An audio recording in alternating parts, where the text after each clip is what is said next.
सो आप अगर मकाउट के स्टूडेंट हो, आपका कॉलेज अगर मकाउट के अंडर में आ रहा है, तो इस बार का जो इवेंट सेमेस्टर एग्जामिनेशन चल रहा है, इनकी डिफिकल्टी लेवल कैसे आ रहे हैं, ठीक है। आपका जो लास्ट ऑफलाइन एग्जाम हुआ था, कई सारे बच्चों को लगा था पेपर काफी टफ है, बट इस पर कोई एग्जाम हो रहा है, पेपर कैसे आ रहा है, ठीक है। तो इसका मैं स्टूडेंट फीडबैक जो रहा था वो डिस्कस करूंगा, और साथ ही साथ मेरा खुद का जो एक्सपीरियंस, लाइक मैं 8 सेमेस्टर में हूँ, ठीक है। एंड अभी तक मैंने 2 पेपर दे रखा है। तो ओवरऑल एक्सपीरियंस कैसा रहा, पेपर क्या इजी आ रहा है, एंड पैटर्न में क्या कुछ चेंज हुआ है, तो ये सारा डिस्कस कर रहा हूँ, ठीक है।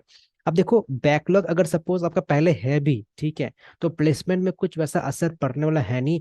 आपका बस एक्टिव बैकलॉग नहीं होना चाहिए। तो स्टूडेंट काफी सोचते हैं कि लाइक अगर मैं फेल कर गया, ये हो गया, बैकलॉग लग जाएगा, तो प्लेसमेंट दिक्कत होगा। बस ये बात याद रखना कि एक्टिव बैकलॉग नहीं होना चाहिए। पास्ट बैकलॉग मैटर नहीं करता है। आप अगर फर्स्ट ईयर में हो, सेकंड ईयर में हो, एंड बाई चांस बैकलॉग लग चुका है, देन आप उसे थर्ड ईयर में क्लियर कर सकते हो, जब आपका प्लेसमेंट सीजन स्टार्ट हो रहा होगा, तो ठीक है।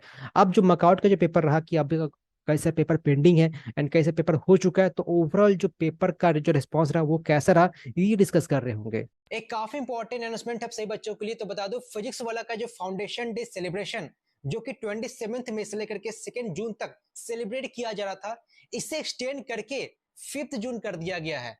तो बच्चों की हेवी डिमांड के कारण जो भी मेगा ऑफरिंग्स थे, मेगा लॉन्चेस थे, राइट नाउ उसे एक्सटेंड कर दिया गया है। एंड 5 जून तक वो सारे चीजें आप क्लेम कर सकते हैं। लाइक आप में से कई से व्यूअर्स हो जो आईआईटी के एग्जाम दिए थे एंड वो एग्जाम क्लियर नहीं हो सका, बट स्टिल आपका जो सपना है कि मुझे आईआईटी में पढ़ाई करना है, वो पूरा कर सकते हो। तो कॉलेज के दौरान आप गेट का प्रिपरेशन कर सकते हो, एंड गेट क्रैक करके आप एमटेक आईआईटी में कर सकते हो, या बन सकते हो पीएसयू ऑफिसर, जो कि बेस्ट ऑर्गेनाइजेशन है गवर्नमेंट सेक्टर के लिए। एंड फिजिक्स वाला नो डाउट सबसे बेस्ट प्लेटफॉर्म है गेट वाले बच्चों के लिए, क्योंकि इस साल रिजल्ट काफी अच्छा आया है। देख सकते हो, लाइक जो टॉप रैंकर्स है फिजिक्स वाला के ही पार्ट रहे थे। तो जब सभी गेट एस्पिरेंट के लिए काफी अच्छे बैचेस लॉन्च हो चुके हैं, जो पहला बैच है वो है विजय गेट 2024, उन बच्चों के लिए जो इस साल 2023 में गेट एग्जाम क्रैक नहीं कर पाए, अब फिर से अपेयर होना चाहते हो 2024 में, तो अब ये बैच ज्वाइन कर सकते हो। प्राइस काफी कम है, ₹2999 है। सेकेंडली जो बैच है वो है पराक्रम 2.0 बैच बी, उन बच्चों के लिए जो फर्स्ट टाइम देने वाले गेट एग्जाम 2024 में। प्राइस काफी कम है, ₹4499 है। थर्ड जो बैच है वो है श्रेष्ठ 2.0 बैच भी, उन बच्चों के लिए जो फर्स्ट टाइम गेट 2025 में देने वाले। इसकी प्राइस काफी कम है, ₹6499। इन सारे batches classes Monday to Friday होंगी, एंड यहाँ पर सबसे अच्छा बात है मॉक टेस्ट इंक्लूडेड है। एंड पीडब्ल्यू ने बुक लॉन्च कर दी है गेट बच्चों के लिए। ये जो बुक है 2 सेट में डिवाइड किया गया है। एक जो बुक है वो टेक्निकल के लिए है, एक जो बुक है वो नॉन टेक्निकल के लिए है। एंड यहाँ पर आपको topic wise previous year question मिल रहे होंगे 2008 से लेकर के 2023 तक का। एक क्यूआर कोड है, सिंपली स्कैन करना है, डिटेल सॉल्यूशन वीडियो सॉल्यूशन आपको मिल जाएगा, जो कि फैकल्टी खुद बना के रखे हैं। एंड इसका प्राइस काफी कम है, मात्र ₹849 है। एंड अब सभी व्यूअर्स के लिए एक एक्सक्लूसिव ऑफर है। आप तीनों बैच में से कोई एक बैच ज्वाइन करते हो, आपको ₹फ्लैट 500 ऑफ मिलेगा, आप अगर कूपन कोड का इस्तेमाल करते हो तो। अब देखिए, मेरे पास पेपर मौजूद है, ठीक है। आपका टोटल 3 ग्रुप है। आपका group group A group A है, ठीक है। आपका ग्रुप बी है, and then you have group सी।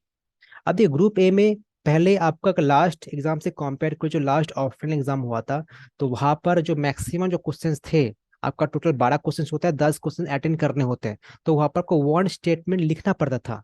कोई क्वेश्चन दे दिया गया, ठीक है, अब इसका अब स्टेटमेंट लिखिए, एक स्टेटमेंट लिखना है, इसका आंसर क्या होगा। अभी अगर बात करो तो यहाँ पर जो मैक्सिमम जो क्वेश्चंस आ रहे हैं, फिल इन द ब्लैंक्स आ रहे हैं, ठीक है।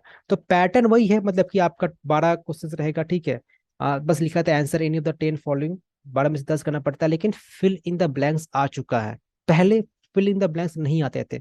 तो बात पे ये जो फिल इन द ब्लैंक्स, आपको 7 से 8 क्वेश्चंस मिल जाते हैं फिल इन द ब्लैंक जो करना होता है।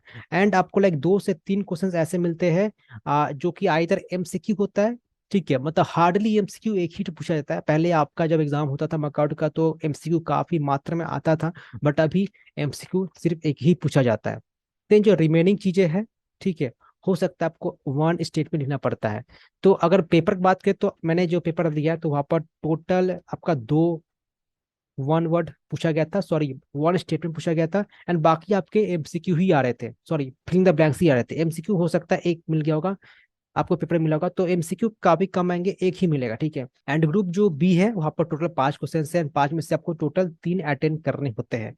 जो ग्रुप सी है, तो वहां पर कुछ क्वेश्चन आपको ऐसे मिल रहे होंगे जिसका मार्क्स अलॉट कुछ ऐसा है, जैसे मान लीजिए 9 है, 3 है एंड 3 है, तो 15 नंबर है। अब देखिए कुछ क्वेश्चंस ऐसे भी है जहां पर जो डिस्ट्रीब्यूशन है कुछ ऐसा है, जैसे 4 4 4 3, ठीक है, तो ये 15 बना जाता है। अब मान लीजिए आपके पास दोनों ही ऑप्शंस मौजूद है, ठीक है, तो ट्राई कीजिएगा ये ऑप्शंस को अटेंड करने का, ये जो है सॉरी ये ऑप्शन को अटेंड करने का, क्योंकि सपोज कई स्टूडेंट क्या करते हैं, जो नॉन नंबर का जो क्वेश्चन आ रहा है क्वेश्चन ही कुछ अलग समझ लेते हैं, एंड क्वेश्चन ही अगर अलग समझ लेते हो तो आप जो आंसर करोगे वो पूरा इररिलेवेंट हो जाता है। अगर दोनों ही ऑप्शन मौजूद है देन आप ये अटेंड कीजिए, ये जो सेकंड वाला मुझे बताओ 4 4 4 3, जिसमें डिस्ट्रीब्यूशन कम है और क्वेश्चन की संख्या ज्यादा है। एंड यहाँ पर क्या दिक्कत बात है, अगर कुछ ऐसा आंसर कर देते हो जो कि इररिलेवेंट है तो हो सकता है आपको मार्क्स ही ना मिले, या हो सकता है 1 से 2 मार्क्स मिलेगा। वैसे मकाउट पे मार्क्स आपको मिल ही जाता है, अगर पेपर भरते हो तो ठीक है, तो पास मतलब काफी बच्चे आसानी से हो जाते हैं, मतलब आप चाहोगे तब फेल करोगे, ऐसा कुछ है, ठीक है।